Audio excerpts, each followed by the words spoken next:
Reddy and the team of Kakatiya Sandbox for inviting us over to Nizamabad. It's always a pleasure, always, a memorable experience meeting with Raju, Desh, and the entire team, that inspired this wonderful facility being created here in Nizamabad, the Kakatiya Sandbox. Also wanted to ensure, to all the distinguished delegates and others who have come from various parts of the world and also various parts of India. Welcome to Telangana, welcome to Nizamabad.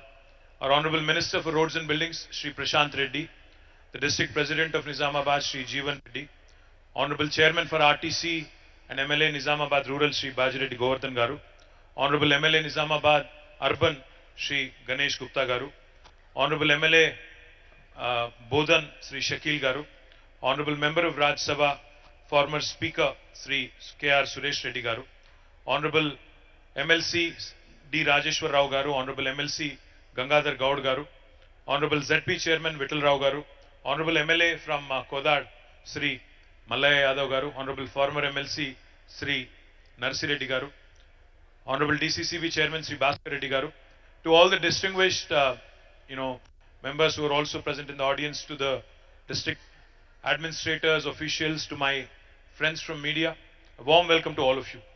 I love the theme of this event, development dialogue. I think a country like India, which has the largest population on the planet now, we just surpassed China. For those of you who are not aware, we just, I think, surpassed China last week or 10 days ago. We have the largest population on the planet now. We're the country with the largest population on the planet. Most importantly, this population, if you look at it, 50% of India is less than the age of 27. 65% of India is less than the age of 35. Most in a knowledge economy, if you look, I think this is the biggest a nation can bring to the table. The kind of young think force, not young workforce, but the kind of young think force India possesses today is the biggest strength, in fact, it can leverage is to come. The reason why I said I love the theme of this conference being development dialogue is because I'll narrate a quick story to you. Back in 1987, both India and China, similar sized countries in terms of population, with the largest population, also had a similar sized economy. We had almost the same GDP if you look back in 1987. The reason why I said I love if you actually move forward to 36 years later, today China is the second largest economy in the world with $16 trillion of GDP size, whereas India is still languishing at $3 trillion with the dreams of a 5 trillion economy. What went wrong? Or what did China do right that India did not get right? In my humble opinion, I think China focused on ensuring that development becomes the principal conversation across the country, across the nation. Unfortunately, in India, I think very often politics takes center stage and economics unfortunately takes a back seat. Now, the reason why I said I love the theme of the conference here is because the conversation which always centers around development, especially for a third world country like India, for an emerging economy like India, will only ensure that the policy makers, the lawmakers, the legislators, the elected representatives, their focus should remain on the right things. For instance, in Telangana, under the dynamic leadership of our Honorable Chief Minister, Shri KTR Garu, we have focused on getting our basics right. Back in 2014, right about the time when Kakatiya Sandbox was formed, the state of Telangana also came into being on the 2nd of June 2014. When we started this journey in the new state, there were a lot of apprehensions, there were lots of doubts. In fact, we started our journey as a power deficit. State of Telangana, in fact, when Manish was, Funny was talking, also when Raju was talking, they all mentioned farmers and the rural livelihoods, etc. In Telangana, for those of you who are not familiar with this state, we had, to the formation of the state, we had 25 lakh plus, 2.5 million plus tube wells that have been sunk in by the farming community here. billions and billions of dollars over a period of last few decades. They have sunk in many, many borewells into the arid, dry region of Telangana. While there is enough water in our rivers, Godavari and Krishna, it has not been leveraged. While there are enough minor irrigation tanks, almost 46,000 lakes and tanks, they have not been leveraged. Irrigation was primarily rain-fed and it was dependent on tube wells and bore wells. Now this is something that was the challenge when we started our journey as a new state. Because we started our journey as a power deficit state. When our Honorable Chief Minister assumed office on the 2nd of June 2014, he made it his primary task and primary challenge to address this power deficit situation. In a matter of 6 months, just 6 months, from the day he assumed office, he made sure that the power deficit situation has changed, and today I can proudly say that Telangana is a power surplus state which can actually supply electricity 24/7 to the farming community free of cost in India. And we are the only state in India which provides free power 24/7 to the farmers. We also produce and supply quality power to both domestic and also industry sector in our state. The reason why I'm mentioning this today is because in the last 8.5 years, numbers will tell you a story. The development dialogue that we're talking about today is already a work in progress in Telangana. When we started our journey, the per capita income of Telangana was 1,24,000 rupees. 124,000 rupees. As of March last year, March 2022, the per capita of Telangana has increased to 278,000 rupees, 2,78,000 rupees. Almost 130% increase. The gross state domestic product, the GSDP of Telangana was about 500,000, 5 lakh crores on 2014 June 2nd.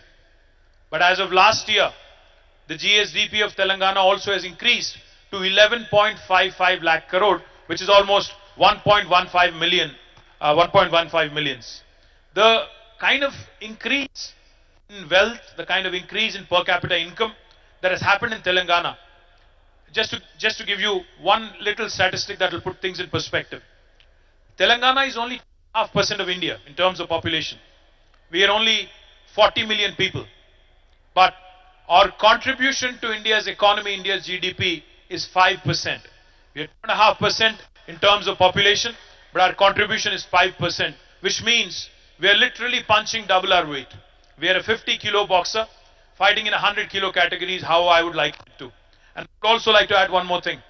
Raju called Nizamabad a microcosm of India. And by extension, you called this room a microcosm of the world. I would only say one thing. Telangana is that state where the north of India meets the south of India. Telangana is that state where paratha meets dosa. Telangana is that state where biology meets technology. Telangana is that state where life sciences meets data sciences. Telangana is that state where mangoverse meets metaverse. And Telangana also is that state which is focused extensively on holistic integrated development. What do I mean by that? Our IT exports back in 2014 were 57,000 crores.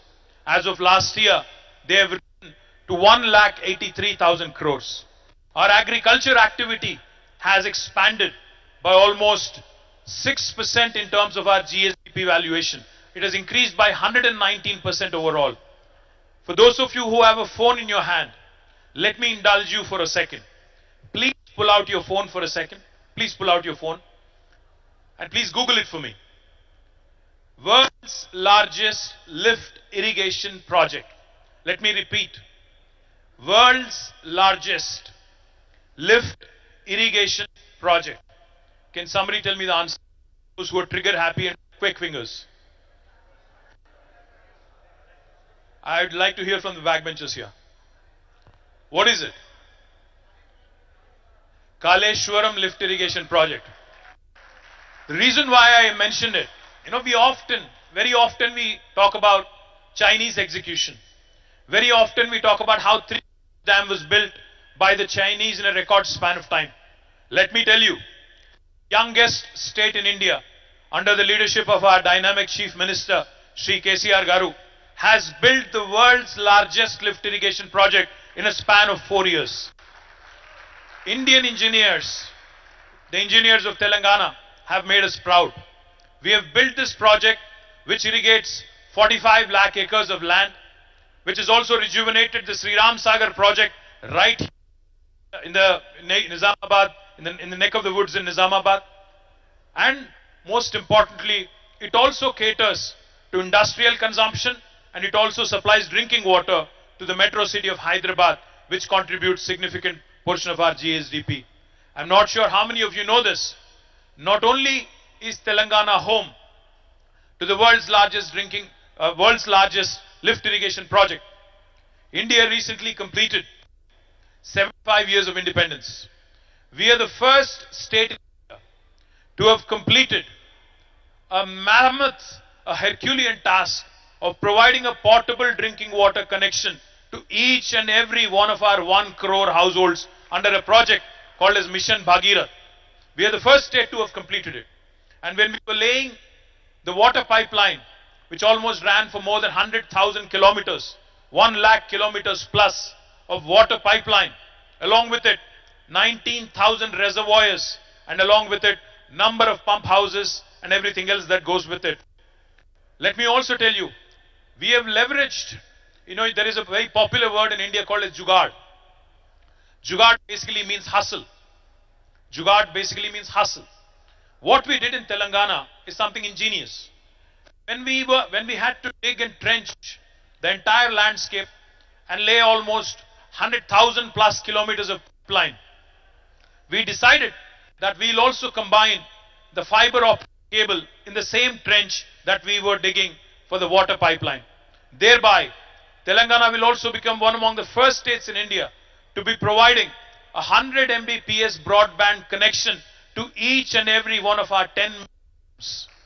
This is unique because the pandemic has shown us what can be done by way of e-commerce, by way of e-health, by way of digital education, and by way of digital empowerment at large. So my humble request to those of you who are not familiar with the brilliant story of Telangana, that is the reason why I call my state the most successful startup of independent India in the last 75 years. I can narrate many more other fantastic achievements of the state, but I'll leave it at that because I know we're short on time and we already showed up late. So let me thank Raju and the entire team of Kakatiya Sandbox for this wonderful opportunity. I wish the youngsters, the farmers, the entire ecosystem of Nizamabad the very best. I'm coming back next month, Raju Anna.